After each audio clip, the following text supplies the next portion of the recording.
अस्सलाम वालेकुम नाजरीन। इस किस्त के आगाज में एक जहाज का मंजर सामने आता है। यहाँ पर बाबर अरूज का आदमी उनसे कहता है, मैंने आपके लिए सब कुछ किया लेकिन ये कुछ ज्यादा हो गया है, मैं ये पहनने से बेहतर है कि कफन पहन लूं। तो हरोजो कहता है, तुम्हें अंदाजा भी है कि ये कपड़े हासिल करने के लिए मुझे कितनी तकलीफ उठानी पड़ी। तो वो आदमी कहता है, शर्म करो हरोजो, अरूज के लिए तुम जंगजू वाला लिबास लाए हो और हमारे लिए पादरी वाला। ये सुनकर हरोजो कहता है, देखे मैंने आपको 1000 बार बताया भी था कि वो छोटा सा सराय था, वहाँ सिर्फ 2 जंगजू थे, तो मैंने उनके कपड़े ले लिए। अगर 3 होते तो मैं आपके लिए भी ले आता। देखे मैं अपने लिए भी ऐसा ही जोड़ा लाया हूँ। इतने में दूसरा आदमी कहता है, हरोजो तुम्हें ये पादरी वाला लिबास कहाँ से मिल गया। तो हरोजो कहता है, मुझे बड़ी मुश्किलात का सामना करना पड़ा, मगर मैंने ये वादा किया था जब हमारा काम खत्म हो जाएगा तो मैं ये वापस रखाऊंगा। गिलोतुपुक कहता है, क्या तुमने कलीसा से चोरी की है। तो हरोजो कहता है, अगर मैं चोर होता तो मेरे हाथ काट देते। मैंने वहाँ जंगजुओं से लड़ाई की और ये माले गनीमत है और ये पादरी वाला लिबास उधार लेकर आया हूँ,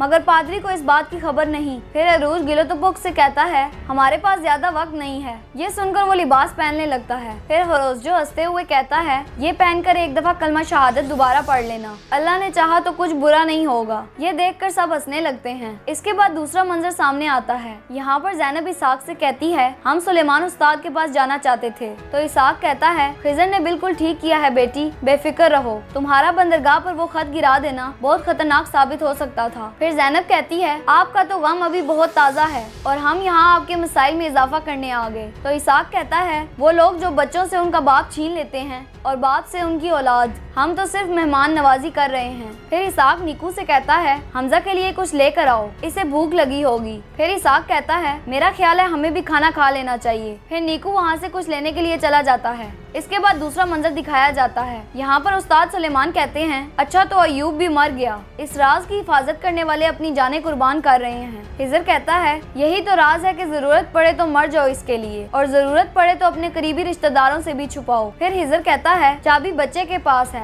मैंने शहजादा मुराद से जो लिया है उसके साथ चाबी को किसी महफूज जगह पर छुपाना होगा। हो सकता है कि उन्हें मालूम हो गया हो कि ज़ैनब और हमजा इस जजीरे पर आए हैं, खतरा पैदा होने से पहले हमें एहतियात कर लेनी चाहिए। तो उस्ताद सुलेमान कहते हैं, चाबी पहले ही महफूज तरीन जगह पर है बेटा, तुम बेफिक्र रहो। तो खिजर कहता है, मुझे लगता है कि वो किसी भी वक्त हमला कर सकते हैं। फिर उस्ताद सुलेमान कहते हैं, मैंने अपनी जिम्मेदारी मुकम्मल कर ली है, इसलिए मैं पुरसुकून हूँ और तुम्हारा काम अभी शुरू हुआ है। फिर हिजर कहता है, मेरी जिम्मेदारी आज रात हम सब की जान बचाना है। इसके बाद मेदली का मंजर सामने आता है। रात को और उसके सिपाही मेदली पहुंच जाते हैं। रात को कहता है, आज रात सिर्फ किताब वाले सुलेमान को जिंदा पकड़ना है, इसके अलावा जो भी हमारे रास्ते में आएगा उसे कत्ल कर देना। इसके बाद पैतरू के जहाज का मंजर सामने आता है। पैतरू का खास आदमी कहता है, हम मुलाकात की जगह पर पहुंचने वाले हैं। फिर पैतरू कहता है, इसका मतलब है कि मैं बहुत जल्द पादरी और रोम को देख पाऊंगा। फिर पैतरू पूछता है, क्या हमें वहाँ पर लड़ाई की जरूरत पड़ेगी। तो वो आदमी कहता है, जिस शख्स से हमने मिलना है वो एक सस्ता समुद्री डाकू है।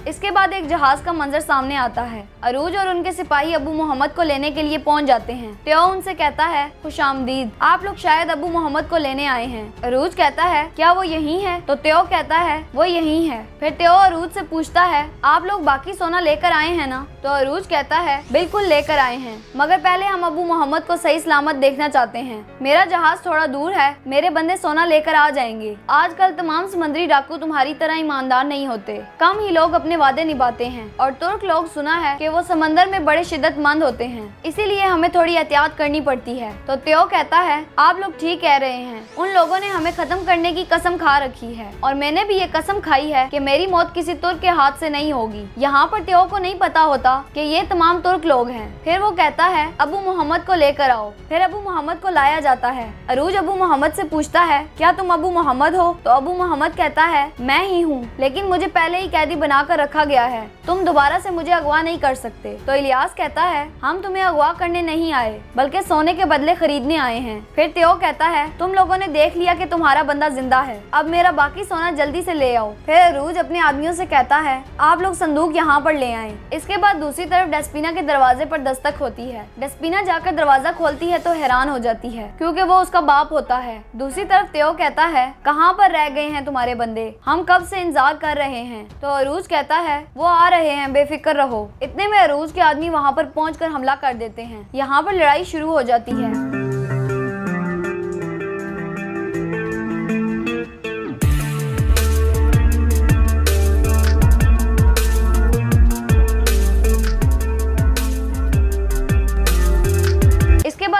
टेओ आमने सामने हो जाते हैं।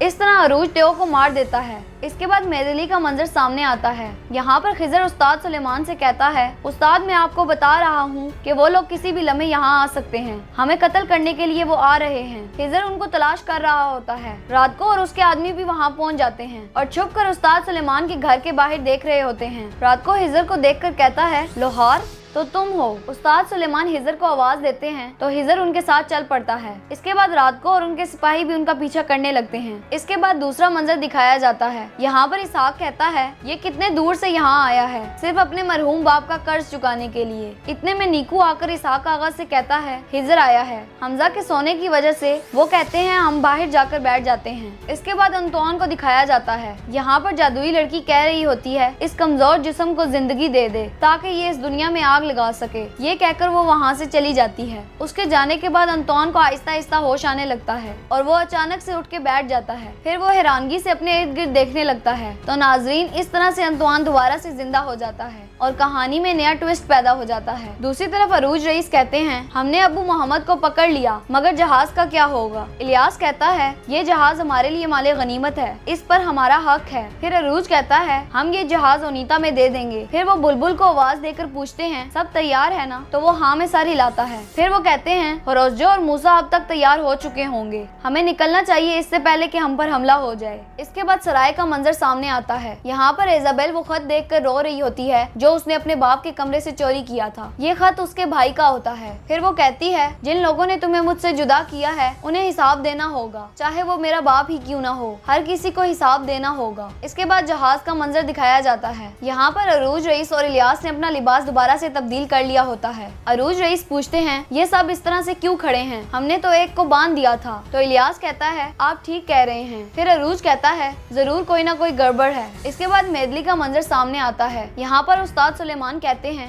लड़की ठीक कह रही है, हमजा के वालिद को जिन लोगों ने कत्ल किया है वो हमजा के पीछे जरूर आएंगे। तो इसहाक कहता है, पहले हमें ये बताएं कि उसका वालिद कौन था और उसे क्यों कत्ल किया गया। तो उस्ताद सुलेमान कहते हैं, मैं नहीं बता सकता इसहाक। तो इसहाक हिजर से पूछता है, मुझे तुम बताओ हिजर, तुम्हें जरूर इसका इल्म होगा। तो हिजर कहता है, इसहाक आगा अभी इसका वक्त नहीं। फिर इसहाक गुस्से से खड़ा होकर कहता है, यही वक्त ठीक है, मैं पहले ही अपने इर्द गिर्द के मसाइल से तंग आ चुका हूँ। इसके बाद वहाँ पर रात को और उसके सिपाही पहुँच जाते हैं। सब लोग हैरानगी से खड़े हो जाते हैं। इसहाक उनसे पूछता है, तुम लोग कौन हो? रात को कहता है, तुम्हारी मौत। इसके बाद दो जहाजों का मंजर सामने आता है। एक जहाज में अरूज रईस होते हैं और दूसरे में अरूज रईस के सिपाही। यहाँ पर अरूज रईस कहते हैं, उन्होंने हमारे लोगों को पकड़ रखा है, इसलिए वो हरकत नहीं कर रहे। यहाँ पर अरूज रईस के तमाम आदमियों के हाथ बंधे होते हैं। फिर अरूज रईस नीचे उतरते हुए कहते हैं, मोहतात हो जाओ। थोड़ी ही देर में वहाँ पर क्लिद साहब का बेटा पहुँच जाता है। फिर क्लिद साहब का बेटा कहता है, इस बहरा रोम में जो शख्स अपना जहाज बचा ले उसे रईस कहते हैं, मगर तुम जानते हो कि जिसका जहाज ना बच पाए